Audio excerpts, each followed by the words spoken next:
So one of the frequently asked questions that I receive is, does it hurt? And it is a tattoo. The needle gets deposited into the epidermis dermal layer. So it doesn't hurt as much as a traditional tattoo would. However, we do use topical anesthetics to help alleviate with the pain. The first pre-numbing method that we use is 5% lidocaine. I like to use 𝐬𝐧. It's just pure 5% lidocaine. Another tip is that you put a saran wrap over the area that you are trying to numb, and as the heat gets trapped, it will penetrate faster. So a lot of people ask, can you do a lot more, or can you put it on for a really long time because I'm really scared of pain? I usually give them the yes answer, but little goes a long way. A little or a lot, it's gonna have the same effect. The longer you wait for the anesthetic, unfortunately, it will wear off. So it is more ideal to use the lidocaine for about, I wanna say 15 to 20 minutes. And if the client feels a little bit of discomfort, again, that is completely normal. If you get something that's above 5%, that's basically illegal for us to use as practitioners. Because sometimes with lidocaine, it can come with side effects. And if we don't know how to deal with the client's side effects, that's a big health concern and something that we shouldn't do on our end. Another thing that we use after the skin has been opened, this comes in different forms. So I like to use the liquid form.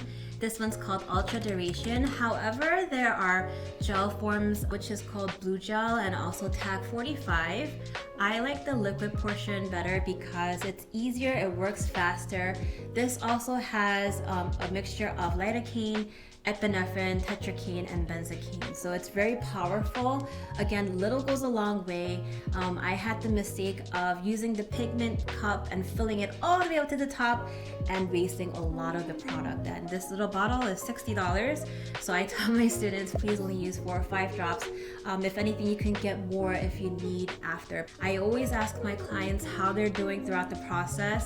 I don't really like to use the word hurt because it's all a mental connection. They might be doing fine, but once they hear the word hurt and associate that word to whatsoever happening, then they might actually feel more discomfort. If they tell me they're doing okay, I try to use less of the anesthetic.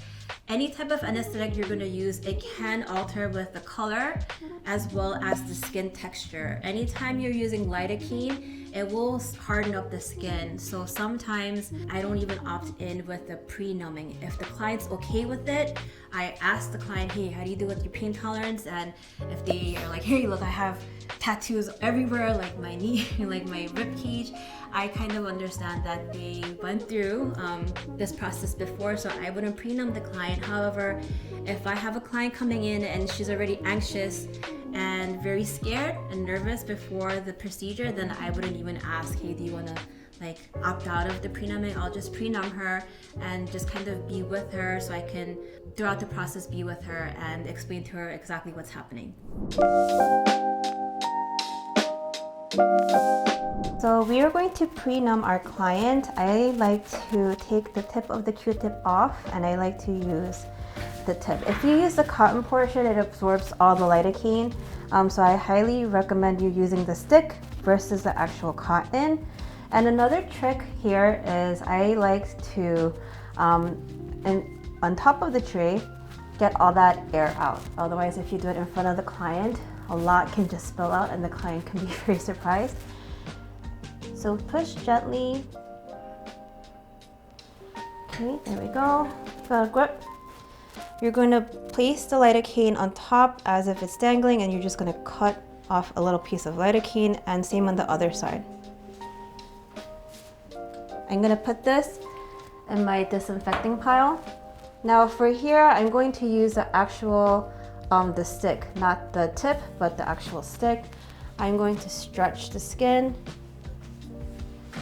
and I'm going to make sure I get every part of the outline that I drew, not just the inside but the outside. Then I'm going to swipe one way and then swipe the other. As you can see, I'm using very little lidocaine. I'm not using a lot. I'm going to do the same. I'm just going to swipe one way and then swipe the other way Notice how I'm making these long movements. I'm not doing the short back and forth, because if you do that, the outline can get erased. Another reason why I like to spread out my lidocaine evenly is if it's clumped up like this, when you are removing the lidocaine, the pigment, the outline can come off with it too. So I make sure it's a very sheer, small, thin layer of lidocaine. This is really all you need. I keep the stick on my tray because I'm going to use the same stick to erase it. And then here is our saran wrap. I'm just going to get a piece of the saran wrap and apply it on top of the numbing so it can really trap the heat and penetrate faster. So I'm going to leave her for about 10 minutes. Typically at this time I turn off the light so the client can rest. I have some light music playing in the background, and that's about it.